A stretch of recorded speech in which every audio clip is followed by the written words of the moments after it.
starting the AE71 manual conversion. So far we've put the car up on stands, we're draining the trans oil, and meanwhile just pulling apart the shifter, ready to drop the gearbox out.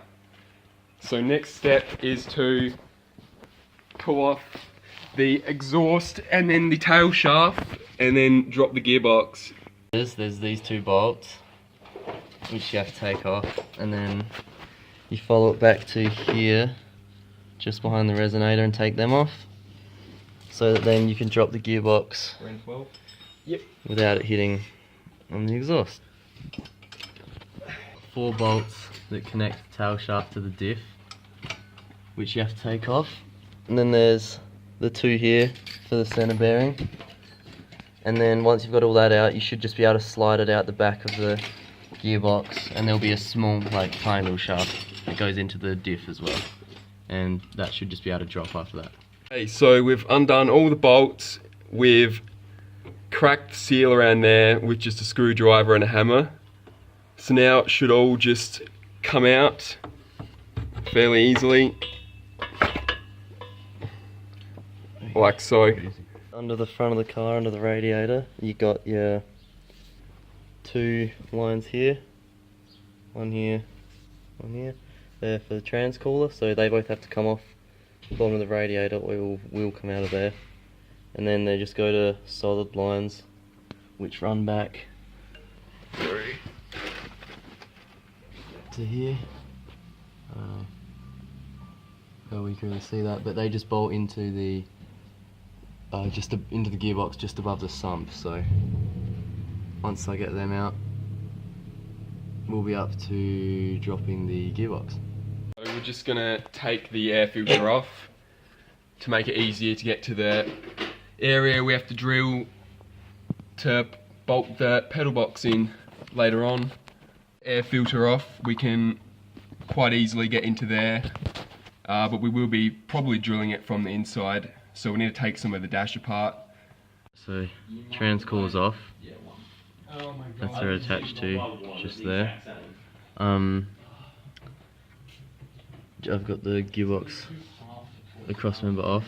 It's just sitting on a jack now, and about to undo the speedo cable, which is just there.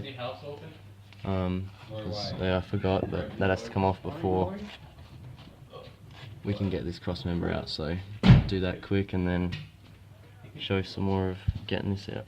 We've taken the auto trans out, so we undid all the bell housing bolts, supported it with 2 jacks, one at the front and one at the back, and then just lowered it down, dropped oil absolutely everywhere.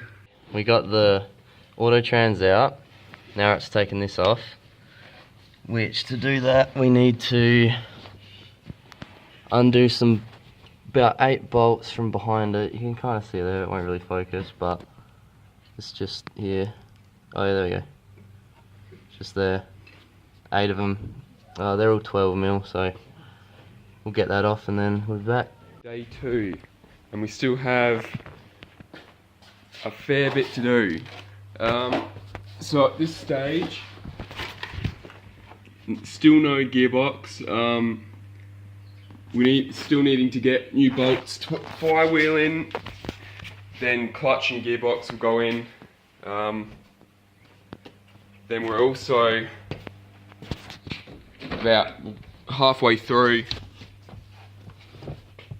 getting the old pedal box out, and then it's just putting the new one in, which is usually a pain in the ass apparently.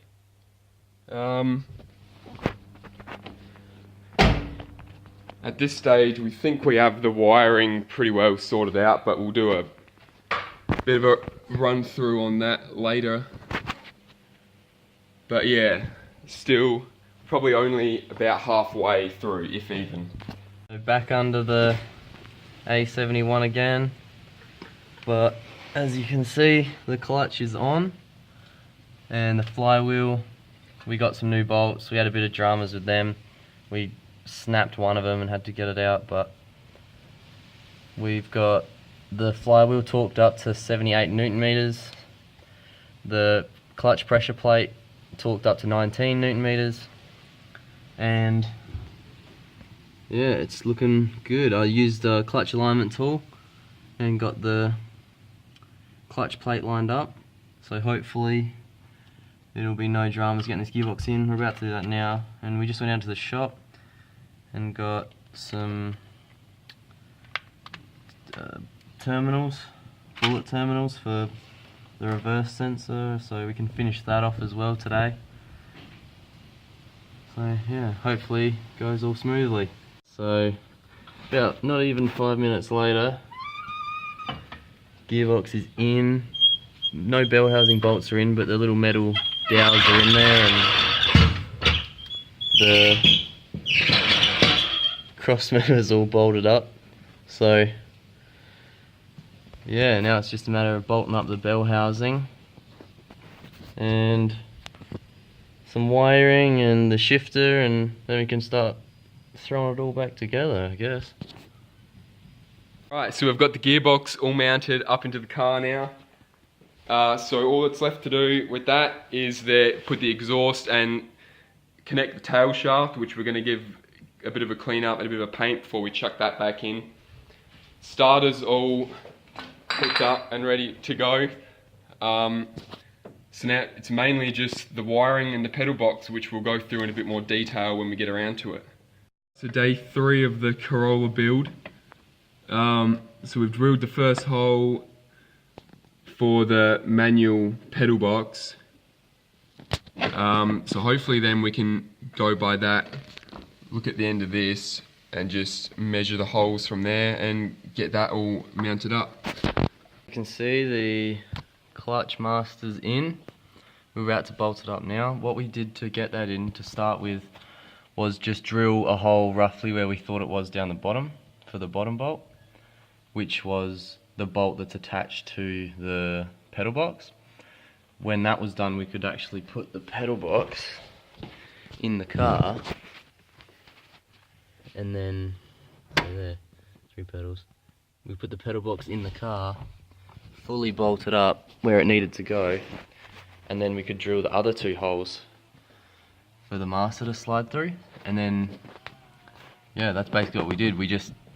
I just took a random guess at where the top one would be with a bit of a measure, and yeah, that went straight in. And then the middle hole, I just drilled a hole in the middle of the other 2 bolts, used a little Christmas tree cone drill bit and just bored it out until it was big enough for it to fit. Now we're going to bolt this in, probably just put some silicone around it just so, you know, water or whatever doesn't get through the little holes from where it's a bit too big and we've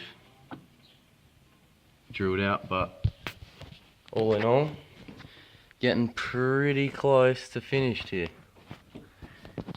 Nearing the end of the manual conversion, AE71. Dash is all back together, universal gear boot for $10, which actually looks pretty sick. Clutch pedals all in. We got rid of some like leftover wire and stuff. So all that's left to do now is to bleed the clutch and bleed the clutch lines and do the wiring. The wiring was pretty easy. That was just, once we figured it out, that was just the 2 black lines. There's like a connector here with 3 in it and another one just with 1 on its own. So you got to cut the ends off, solder the 2 black ones together, and then the red and blue ones and the blue and the red one, they go to, you solder them to some extra wire and they go to your reverse sensor. And then, yeah, that's all you need to do for the wiring. Alright, first test drive of the manual AE71.